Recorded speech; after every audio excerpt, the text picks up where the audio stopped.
Hari ini saya akan mencoba menggambar karakter yang sangat populer di dalam manga dan anime. Dia ada animenya ya. Nah, siapa karakternya? Karakter itu adalah Tanjiro Kamado. Halo manggambar dimanapun kalian berada, saya Artupida. Selamat datang di channel ini. Jika ini pertama kalinya kalian di sini, lalu kalian pengen belajar gambar yang benar, kalian pemula, lalu kalian pengen tahu banyak hal soal menggambar, kalian bisa mulai dengan menekan tombol subscribe dan aktifkan tombol belnya. Jangan lupa share ke teman-teman kalian jika kalian merasa video ini berguna, tinggalkan komen dan tekan tombol jempol ke atas. Nah, pasti kalian udah tahu ya Tanjiro Kamado itu siapa. Kalau yang belum tahu, mungkin kalian sekarang bisa ke Google terus search. Dan kalian berarti ketinggalan sebuah cerita yang sangat menarik sekali. Dan dulu saya sempat meremehkan ya tentang si Demon Slayer ini. Saya kirain dia kayak ya semacam cerita-cerita yang nggak mutu lah gitu loh. Tapi seiring berjalannya waktu saya semakin penasaran. Ini kok banyak yang suka ya? Karena pada dasarnya saya nggak terlalu suka sama yang banyak orang lain suka. Saya jadinya nggak suka awalnya. Sampai pada suatu saat saya nggak sengaja nonton satu episode. Nah, ternyata soundtracknya bagus dan animasinya juga bagus. Dari animasinya saya lanjut ke manganya. Ya sudah, akhirnya saya tamat. Nah, jadi hari ini saya akan mencoba untuk menggambar Tanjiro Kamado, kepalanya, sambil kalian juga bisa contoh, kalian juga bisa ikutin. Saya akan mencoba nge-breakdown kenapa sih karakter Tanjiro Kamado ini keren gitu ya, bagus dan unik. Jadi sekaligus belajar, sekaligus kita akan bongkar karakter ya. Yang pertama adalah kita bisa lihat di sini struktur dari kepala Tanjiro Kamado ini sebenarnya seperti struktur kepala pada umumnya adalah ada bolanya dan ada dagunya. Sebelum kita menggambar figur seperti ini, memang kita perlu bikin konstruksi sederhana seperti ini ya. Nah, kalau kita lihat, kita coba gambar ya. Kalau kita perhatikan dari jarak kepalanya, kepala dan dagunya ini, bola ini keseluruhan, kita bisa lihat bahwa dia itu kira-kira itu ini seperempat. Ini kira-kira aja ya. Jadi gambar itu bukan tentang akurat-akuratan, maksudnya bukan ukuran sampai per senti sampai per mili, tapi ini soal kira-kira, soal rasa. Jadi dari sini kita bisa lihat kira-kira ya panjang dagunya seperempat. Kita cek dulu. Berarti sampai sini sepertiga. Gampang, tinggal dari sini bagi 3, berarti dagunya panjangnya segini. Ya, ketemu posisi dagu. Jadi di sini kita langsung temukan dagunya seperti ini. Lalu kita tambahkan head crossnya ini ya. Set. Oke. Selanjutnya begitu sudah jadi, kita akan selidiki lagi kira-kira di mana sih posisi kepalanya ini, posisi matanya. Kalau kita perhatikan posisi matanya ini, kalau kita tarik garis dari atas ujung kepala ini ke bawah, ya, dia itu kira-kira ini kalau kita bagi 2 itu tepat di retinanya dengan angle seperti ini, posisinya di situ. Jadi kita akan bagi 2 dari sini. Dari atas sampai bawah bagi 2, kira-kira dari sini. Kalau kita tarik garis lurus, ini kita akan ketemu bagian matanya. Nah, masalahnya adalah lalu posisi secara tadi kan posisi secara dari ke tengah-tengahnya di mana ya? Tapi dari posisi kanan kirinya horizontalnya bagaimana?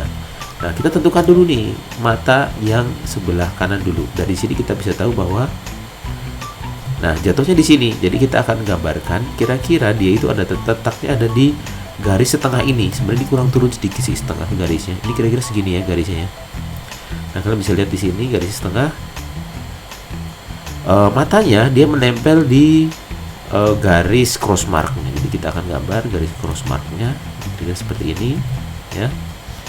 Terus dia ada kayak bulu matanya. Bulu matanya itu dia agak sedikit naik, cukup lumayan tinggi ya.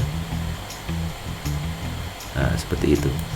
Lalu untuk besarnya matanya itu kita bisa lihat bahwa kira-kira dia itu dari kotak, ini kan anggap aja ini kotak 1, kotak 2, dia itu kira-kira setengahnya. Jadi kotak 1, kotak 2 dia itu setengahnya. Jadi kira-kira di sini ini adalah matanya yang kedua.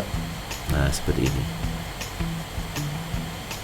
Oke, kita sudah mendapatkan mata yang kedua. Salah satu ciri-ciri yang unik dari matanya Tanjiro itu, dia itu matanya digambarkannya bukan bulat sebenarnya, tapi dia kayak apa ya, mirip persegi 6 kali ya. Ini bagus banget buat kalian yang baru belajar gambar sebenarnya, karena kalau belajar gambar kan susah bikin lingkaran ya untuk bikin mata. Jadi ini solusi tepat guna, tahan lama untuk para pemula. Kalau bikin mata udah gambar aja kayak Tanjiro. Selain dia karakternya baik hati, tidak sombong, sayang sama adiknya, juga ternyata mudah digambar untuk pemula gitu. Nah, ini saya bikinnya bulat untuk patokan sementara ya. Jadi di sini sebenarnya kita nggak harus bulat-bulat juga, kita matanya cenderung segi 6 sebenarnya, segi banyak sebenarnya sih.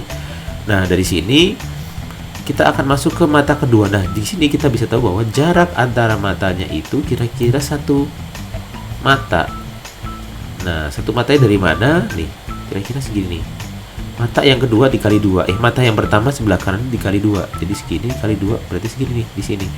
Ini adalah panjang mata yang sebelah kanan. Nah, kita tinggal tentukan posisi dari alisnya. Kita bisa tahu bahwa di sini sebelumnya kita harus cari tahu kira-kira matanya itu ternyata sepertiga lebih sedikit nih. 1, 2, 3 lebih sedikit. Posisi lebih sepertiga segini. 1, 2, 3 segini tambah sedikit. Set. Nah, kita sudah menemukan alisnya. Bulu matanya Tanjiro. Kita tinggal bikin aja seperti ini. Nah, lalu tinggal kalian bisa perhatikan di sini batas bawah dari matanya yang kanan itu dia letaknya mengiris tengah-tengahnya. Jadi dari tengah-tengah sini kita tinggal tarik ke kiri, kita menemukan garis bawahnya. Nah, dari sinilah mata berikutnya dibuat. Nah, seperti saya bilang, matanya Tanjiro ini mudah untuk dibuat untuk pemula. Kenapa? Karena kita nggak usah capek-capek bikin silinder. Silinder itu momok yang sangat menakutkan untuk para pemula, yang jelas. Gitu, karena saya juga dulu awal-awal belajar juga sangat kesulitan untuk menggambar itu. Oke, kira-kira seperti ini untuk posisi mata. Lalu berikutnya kita akan masuk ke bagian kedua adalah untuk posisi hidung dan mulut. Oke, untuk posisi hidung dan mulut sebenarnya nggak susah-susah amat ya. Kalau kalian perhatikan di sini, saya akan sedikit tipiskan garisnya biar kalian bisa lihat posisi hidungnya ya. Kalau kalian perhatikan di sini, posisi hidungnya itu nempel di mata. Jadi di sini kalian bisa lihat posisi hidungnya itu benar-benar menempel di mata. Tuh seperti ini. Jadi kita tinggal ikutin aja. Di sini kita bikin hidung yang dia itu nempel di mata. Nah, dia ke tengah gitu ya. Hidungnya itu agak sulit sebenarnya. Sulitnya karena kalau kalian salah beloknya itu jadi kayak pesek. Jadinya kalian jadi bukan bikin Tanjiro tapi Tanjisek gitu. Tanjiro pesek. Nah, dari sini kita udah tentukan hidungnya kira-kira seperti ini ya. Ini hidungnya kurang bagus masih, saya merasa ini hidungnya masih aneh ya. Tapi nggak apa-apa, nanti aja kita benerin terakhir ya.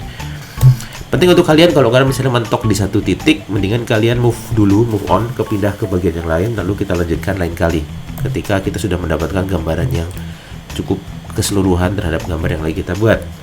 Nah, selanjutnya kita bisa menentukan posisi mulut. Posisi mulut sebenarnya kita bisa lihat di sini. Kalau misalnya ini mata di sini, dagu di sini, posisi mulut itu sebenarnya dia kayak setengahnya. Jadi kita akan dari mata ke kanan, ini bawah di seperti ini, kita posisi tengahnya.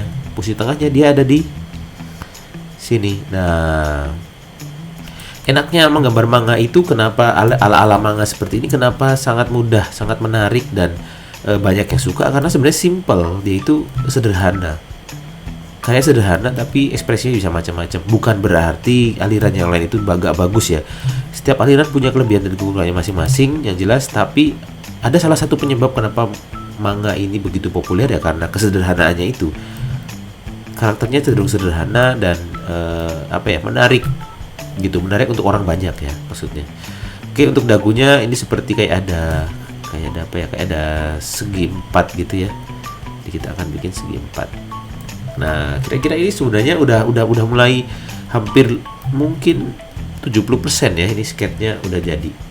Tinggal kita kasih alis berikutnya. Di sini kita bisa tahu bahwa posisi alis itu kira-kira dari keseluruhan mata itu jadinya sepertiga. Jadi kayak kita ukur dari keseluruhan bagi 3. Kita tinggal di sini setengah, misalnya tinggal kali tambah 1 lagi, berarti alisnya di sini.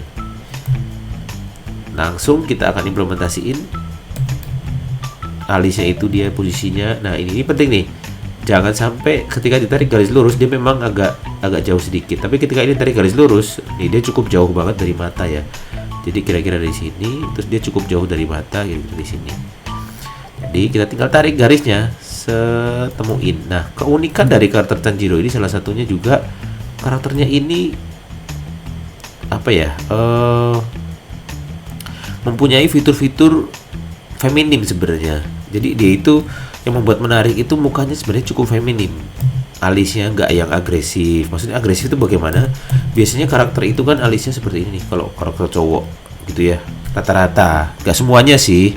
Tapi kalau pengennya cowok yang jagoan itu rata-rata seperti ini. Dia apa ya? Agresif gitu, semangat dan macam-macam. Tapi justru Tanjiro ini dia karakternya itu lemah lembut, baik gitu ya. Jadi cukup unik sebenarnya. Saya pertama kali ngelihat kayak ini tumben ada pendekar yang kalem seperti ini, mirip Rurouni Kenshin kali ya. Kalau Kenshin kan cenderung konyol.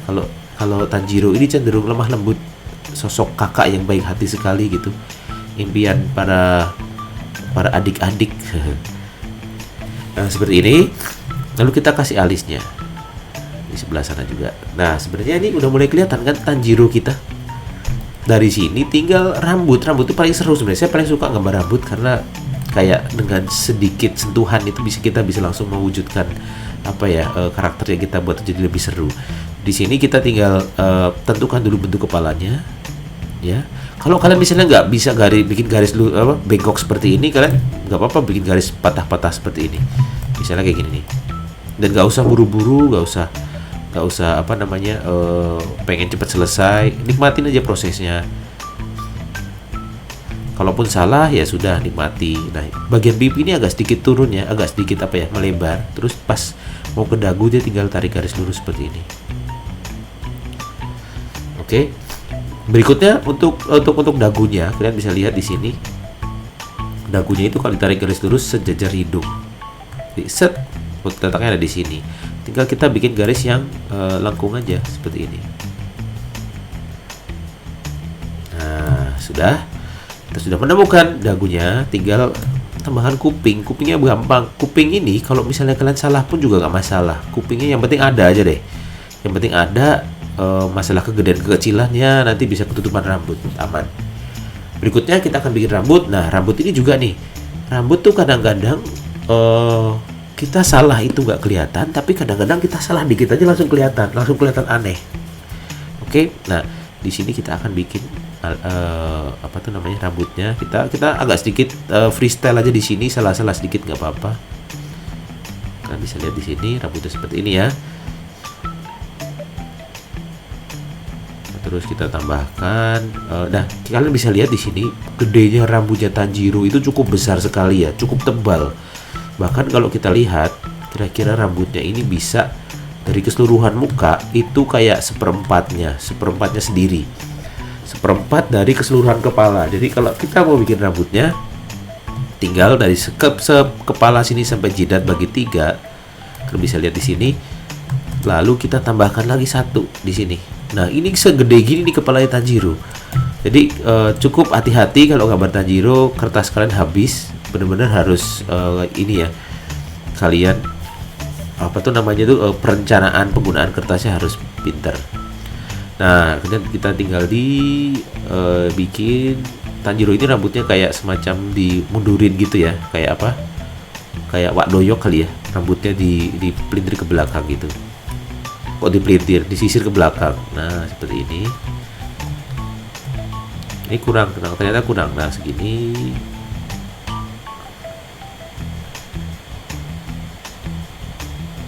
Nah, tinggal diikutin aja rambutnya. Salah-salah sedikit gak apa-apa sih. Tapi rambut ini karena cukup kompleks, jadi kalau kalian harus di breakdown satu-satu, memang agak sedikit jadinya aneh. Tapi yang penting gini, yang penting dari rambut ketika kalian menggambar rambut ini adalah perhatikan volumenya. Volume dalam artian ketika kalian menggambar rambut itu, pastikan kalian mengerti bahwa rambut itu ada tempat tumbuhnya. Jangan sampai ketika kalian bikin rambut itu terlalu tipis, jadinya aneh tumbuhnya. Biasanya kesalahan pemula itu bikin rambutnya yang aneh itu di bagian belakang. Biasanya kalau bikin rambut itu atasnya benar, tapi belakangnya seperti ini. Jadi kepalanya kayak habis kena apa ya, habis kayak jatuh di kamar mandi terus penyok gitu ya.